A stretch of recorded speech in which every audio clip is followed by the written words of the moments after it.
High বন্ধুরা, কেমন আছো সবাই? তোদেরকে অনেক মিস করতেছি যারা আসস নাই, বুঝছস? মাঝে মধ্যে বন্ধুদের কথা শুনতে হয়, না শুনলে তো হবে না। ওটা টাকা পয়সা সবসময় থাকবে, টাকা পয়সা তো সবসময় থাকবে না, আজকে আছে কালকে নাই। কিন্তু সময় এই জিনিসটা সবসময় পাবি না। আজকে হয়তো বা আমরা ফ্রি আছি, কালকে ফ্রি নাও থাকতে পারি। জীবনের প্রয়োজন এক একজন এক একদিকে চলে যাব। তো কখনো যদি প্ল্যান করি, প্ল্যান মতো চলে আসিস, বুঝছস? মিস করা যাবে না, কোনোভাবে কোনো কিছু মিস করা যাবে না। সমস্যা কি, এটা ব্যালেন্স করে নিতে হবে আর কি।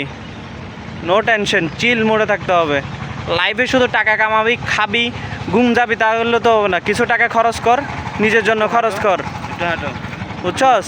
এই যে দেখ কত সুন্দর জায়গায় আসলাম, এরকম জায়গা আসবি আর, বুঝছস কি না?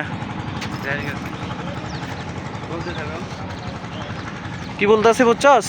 হারামি গল একটা আসলো না।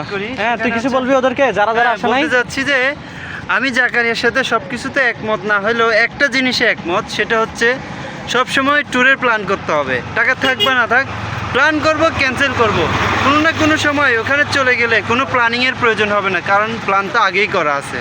আর টাকা পয়সা যেখানে যাব সেখানে খরচ করার পরে অ্যাডজাস্ট করা যাবে, কার কত গেছে, কখন লাগছে, কার থেকে হাওলাত নিছি, ওটা তো শোধ হয়ে যাবে, কিন্তু ঘোরাটা আর পাবা না।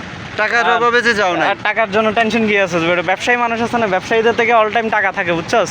নো টেনশন, চলে আসিস, বুঝছস কি না? ওকে, ঠিক আছে, তাইলে তোরা আমাদের ভিডিও দেখ, বুঝছস কি না?